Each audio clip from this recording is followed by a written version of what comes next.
Sabian. Oh, Sabian. Kenapa ya Sabian? Saki izin.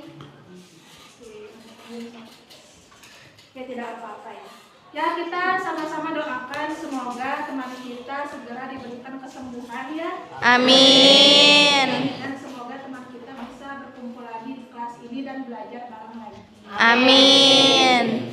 Oke, sekarang Miss mau masuk ke materi. Nah, ada yang tahu nggak sih sekarang kita mau belajar apa sih? Apa ya? Karena nggak tahu ya. Nah, materi yang akan kita pelajari pada hari ini adalah tentang recount text. Coba di sini Miss mau tanya dulu deh. Siapa yang tahu apa itu recount text? Dan tahu? Raise your hand.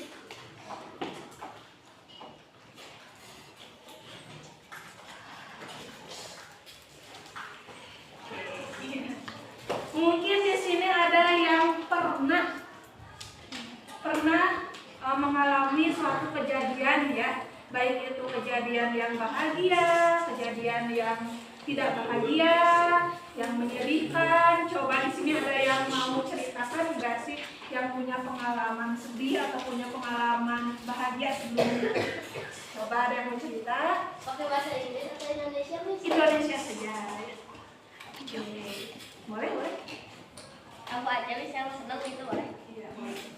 Pas waktu itu 7 November 2021, saya dan keluarga saya jalan-jalan ke depan sama teman-teman ibu saya juga. Terus itu ada main sama anak-anak teman ibu saya, seru-seru, permainannya asik, jadi pengalaman terbaik. Oke, thank you ya. Oke, teman kalian tadi sudah menceritakan ya pengalaman yang bahagia banget ya gitu. Iya. Lagi kelas dulu.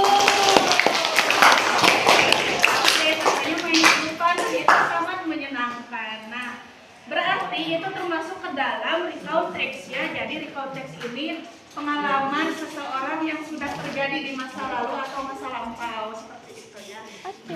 Nah, kita mau mulai ke materi. Oke, definition of recount text. Ada yang tahu nggak sih definition of recount text? Pengalamannya? Tidak tahu. Tahu? Oke, definition of recount text itu adalah pengertian recount text. Nah, pengertiannya itu apa sih? Nah, pengertian recount text ini adalah teks yang menceritakan pengalaman yang sudah terjadi di masa lalu atau masa lampau gitu ya. Nah, kemudian yang kedua ada karakteristik of recount text atau ciri-cirinya. Nah, di sini juga ya terdapat ciri-ciri di recount text. Nah, yang pertama ini menggunakan past tense dengan kata kerja bentuk verb 2, yaitu regular dan irregular verbs.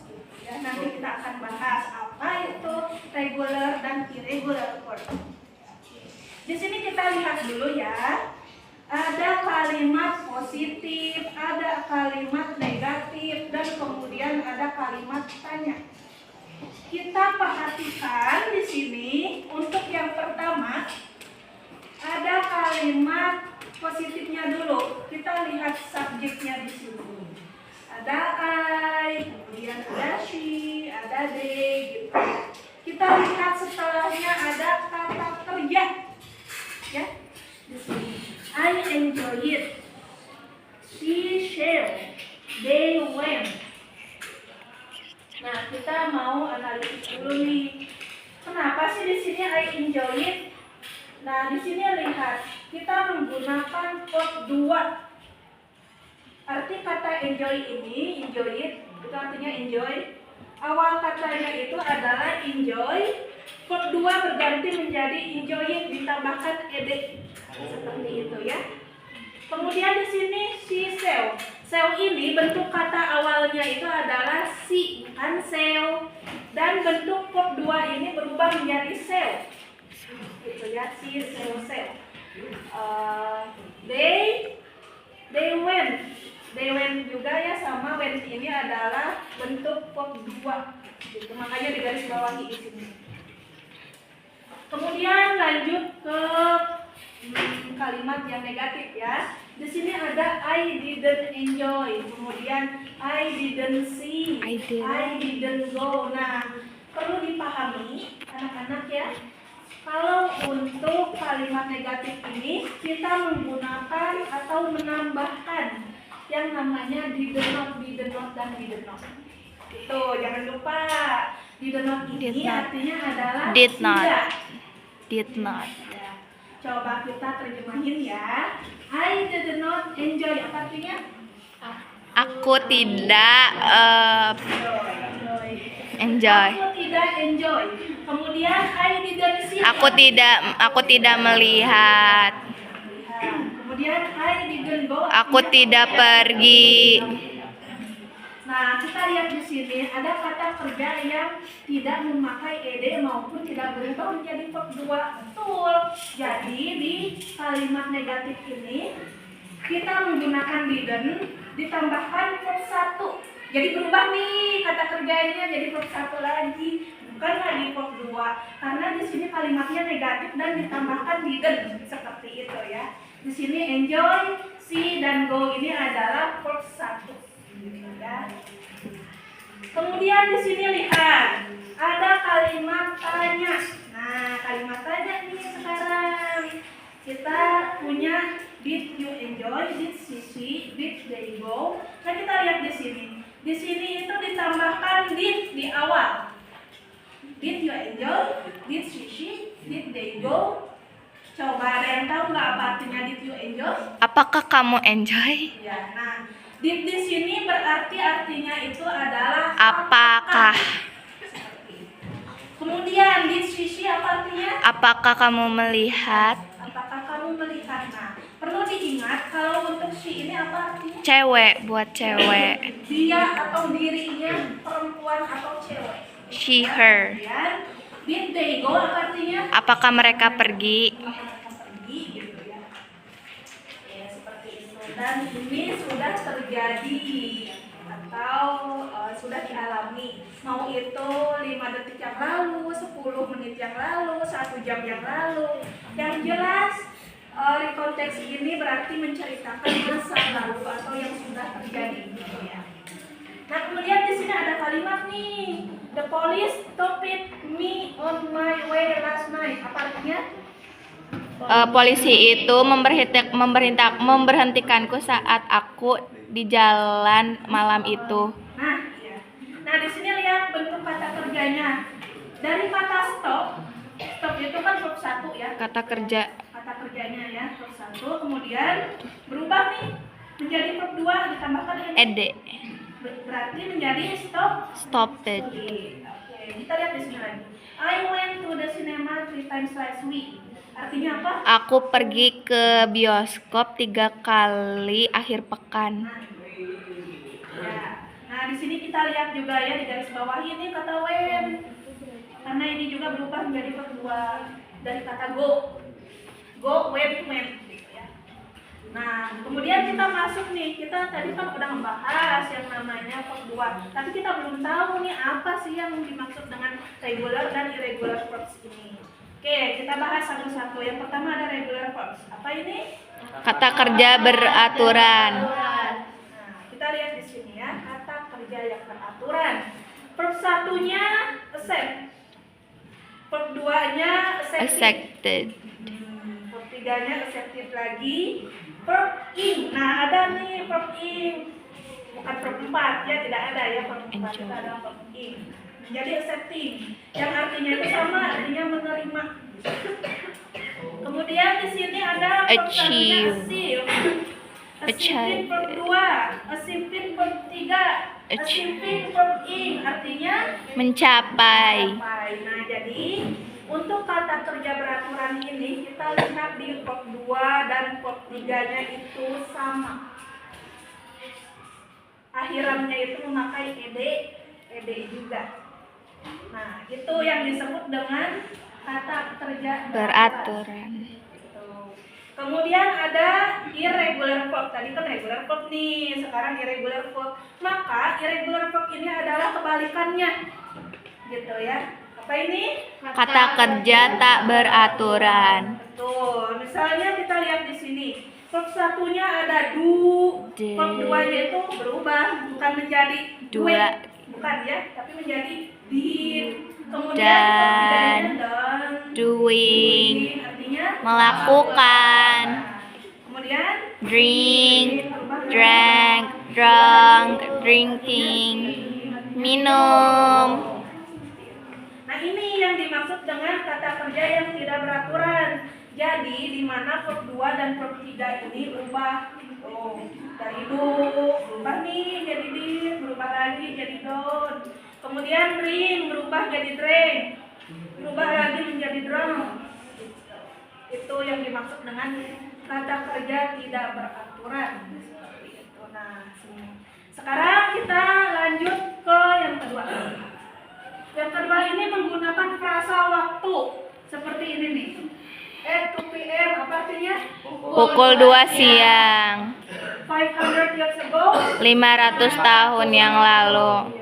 In the meanwhile. Sementara itu, Kemudian yang ketiga menggunakan noun atau kata benda yang menyebutkan nama orang, kemudian nama binatang, nama benda, dan nama tanaman ataupun tempat gitu ya. Ada yang mau kasih contoh? kata benda Misalnya nama orang deh. Siapa? Misalnya ya Didin, Amin, gitu ya, Peter, Michael. Nah, itu termasuk ke dalam noun yang menunjukkan nama orang. Kemudian nama tempat, ada yang bisa sebutin nggak nama tempat? nama tempat. Ya, apa? Jakarta. Ya, betul. Ya, nah itu. Kemudian binatang, ada yang bisa sebutin? Misalnya Kucing. pakai bahasa Inggris? Cat. Crocodile. Tuh, ya. Kemudian benda, ada yang bisa sebutin? Pencil. Pensil, oke. Kemudian Clock.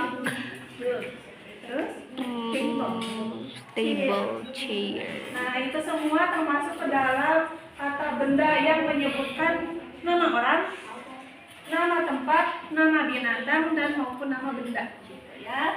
Empat. Nah, kemudian lanjut yang keempat menggunakan pronoun, kata ganti yang menerangkan kata benda. Misalnya I itu kan menerangkan artinya saya atau aku. Kemudian you menunjukkan dia, anda, kau. Kemudian ada apa lagi? We. We artinya kita atau kami. Kemudian They. mereka. She, dia atau dirinya perempuan. He, dia atau dirinya laki-laki. Kemudian it yang menunjukkan ini atau itu, atau misalnya menunjukkan binatang maupun menunjukkan benda gitu, itu pakainya it ya.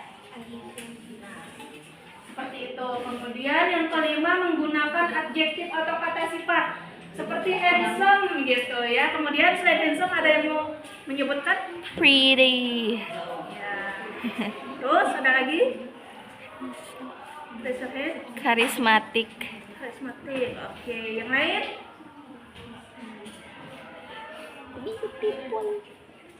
Clever, tall, sharp nose. Sharp nose apa artinya? Hah? Sharp nose. Saturnus. Sharp nose. Sharp nose. Nose, hidung mancung. Nah, tall apa artinya? Tinggi. Beautiful. Cantik. Clever. Clever. Cerdas. Oke, good job. Nah, kemudian kita yang kedua ada generic structure of free context. Kita di sini juga mengenal bagian-bagian di dalam recontext. Nah, di dalam recontext ini ada bagiannya itu yang pertama ada orientation. Kemudian yang kedua ada events dan yang ketiga ada reorientation. Nah, kita akan bahas satu-satu. Di sini orientation 5W plus 1H, ada yang tahu nggak apa? 5W 1H. 5 week.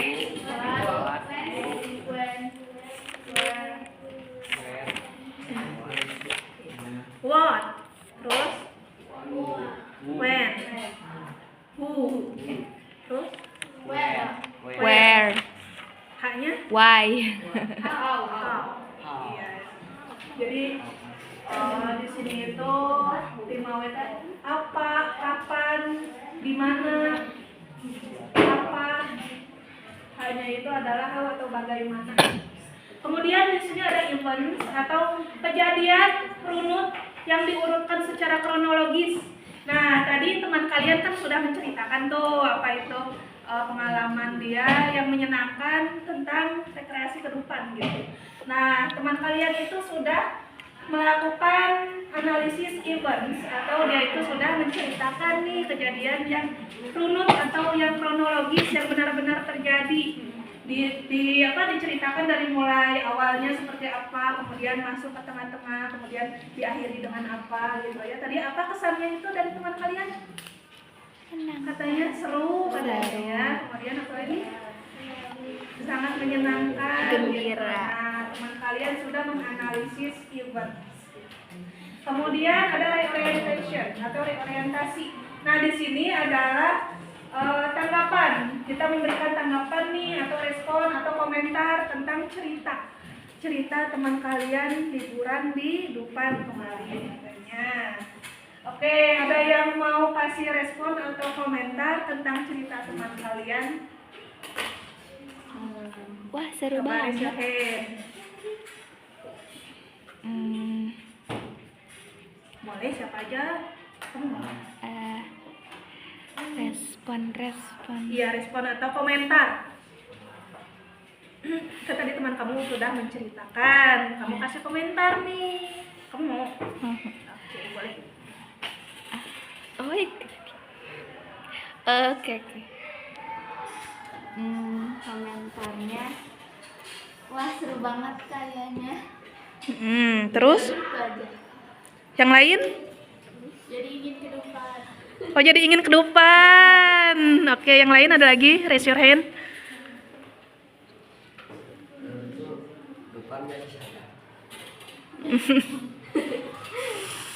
Oke, yang lain?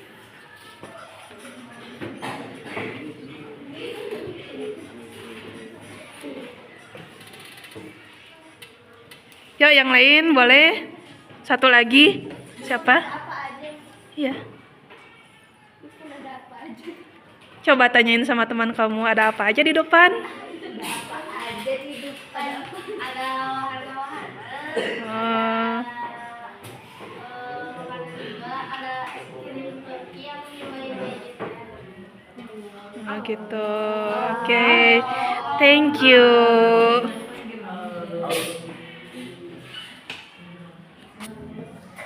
Oke, nah tadi teman kalian sudah melakukan orientation ya gitu, atau berkomentar terhadap cerita dari teman kalian yang sudah berekreasi ke depan gitu ya. Nah lanjut, kemudian ada purpose of recall text atau tujuan. Nah, recall text is to convey factual details about noteworthy events that inform readers accurately about one factual story.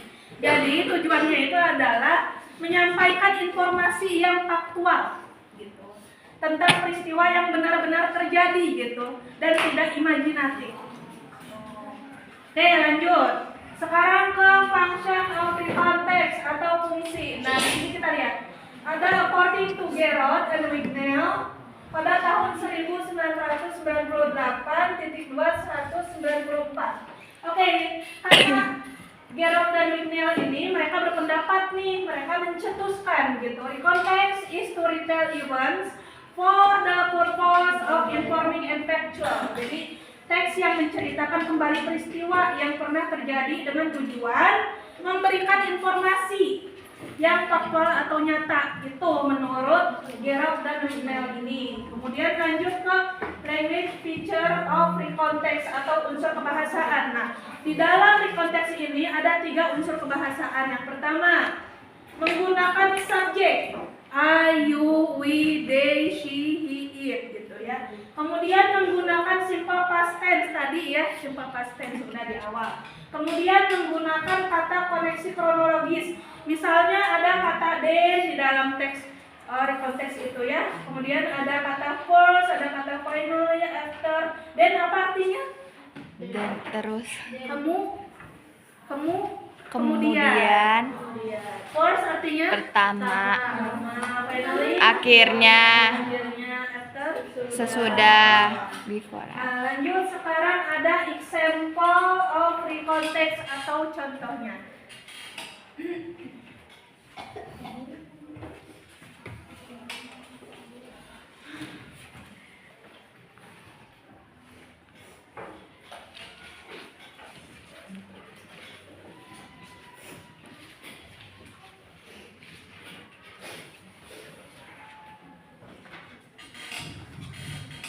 Nah, di sini Miss punya contoh recontext-nya ya. Coba di sini raise your hand siapa yang mau membacakan contohnya. Coba yang lain ada? Iya, baca doang. Jangan bawa. Oke, kamu aja nggak apa-apa. Awalnya aja ini. Semua? Oh.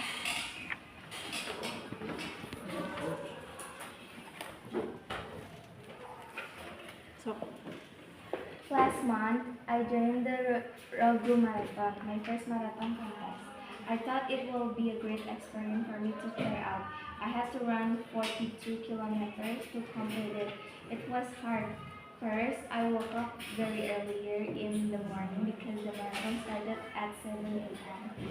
When I arrived at the venue, I found out that there were actually a lot of people participated in it. We were excited to run to the marathon. When the marathon started, I ran as fast as I could. After some kilometers, I was already tired, so I just jogged for the rest of the way. Finally, I finished the marathon. It was exhausting, but it was also some fun. After that, I wanted to join another marathon. I was interested in improving my running time, and I also experienced a good feeling with the other runners. It was a very wonderful experience for me. Oke, thank you. Oke, tadi teman kalian sudah menceritakan, sudah membacakan contoh recontext. Apa cenah kata teman kalian? Oke, jadi ini tuh cerita tentang maraton gitu ya. Jadi ada kompetensi maraton atau ada lomba maraton dan itu menang ya. Gitu, dan itu menjadi good experiences atau pengalaman yang menyenangkan. Oke, thank you. Oke, sekarang masuk ke tugas ya. Iya, Nah, kita mau kerjain tugasnya per kelompok di sini. Miss mau ngambilnya per jajaran saja. Boleh dari ujung adalah kelompok 1, kemudian lanjut kelompok 2, lanjut lagi kelompok 3, lanjut lagi kelompok 4. Oke, Miss akan bagikan ya. Ya.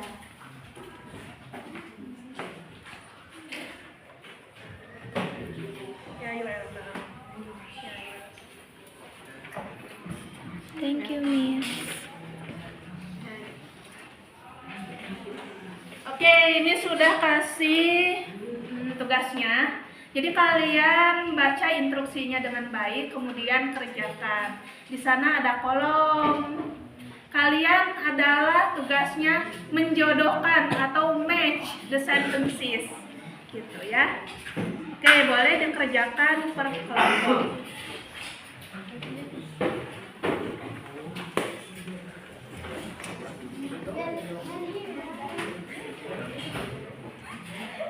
Oke, sudah selesai? Sudah. Oke, alhamdulillahirabbil alamin ya. Boleh sekarang dikumpulkan saja tugasnya. Oke, Miss. Oh.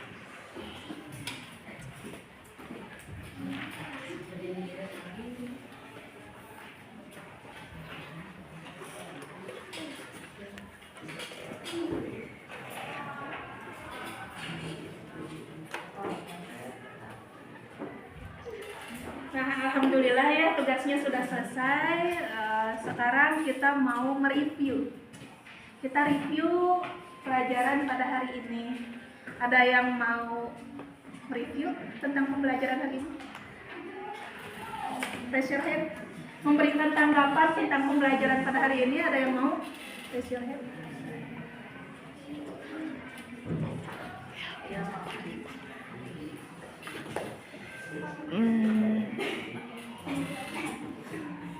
Oh ya, boleh.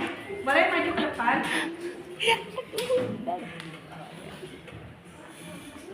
Oke, dengerin ya yang lain. Nih teman kalian mau mereview tentang pembelajaran pada hari ini. Jadi gimana pembelajaran pada hari ini? Pembelajaran pada hari ini saya senang sekali dan mendapat ilmu yang bermanfaat bagi kedepannya. Dan thank you Miss sudah memberikan ilmu Tentang tentang record. recording text. Oke. Ya, you welcome. Oke, boleh duduk kembali ya. Oke, tadi teman kalian sudah mereview pembelajaran kita pada hari ini. Coba yang lain ada yang mau mereview lagi nggak? Ada yang mau mereview lagi? Atau cukup? Cukup udah. Cukup. Oke.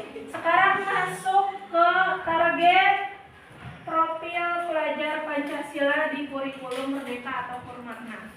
Jadi, materi pembelajaran kita pada hari ini itu adalah tentang recount text. Bagaimanapun juga, materi yang kita sudah pelajari pada hari ini harus dikaitkan dengan sisi keagamaan maupun sisi spiritual siswa. Gitu ya. Oke, ada yang mau sebutin apa target profil Pancasilanya? Target.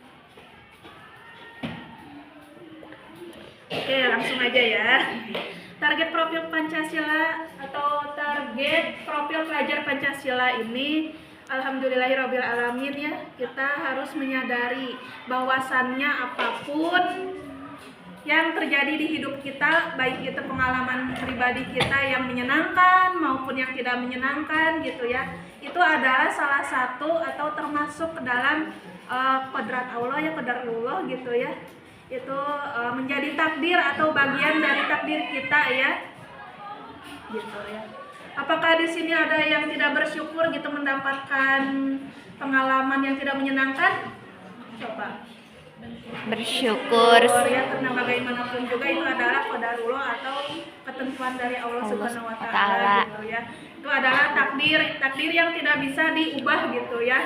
Oh, sekarang gitu kayaknya tuh ruwet banget gitu ya hari-hari kita tuh. Mungkin ada sebagian di sini yang merasakan kok susah banget ya hari ini, kayaknya sial banget. Nah, itu jangan dijadikan suatu penghalang untuk kalian belajar ke sekolah gitu ya. Terima apapun itu, baik itu pengalaman yang menyenangkan maupun yang tidak menyenangkan, harus disyukuri. Seperti itu. Okay. Thank you very much for our meeting today. Assalamualaikum warahmatullahi wabarakatuh. Waalaikumsalam warahmatullahi wabarakatuh. See you. Oke.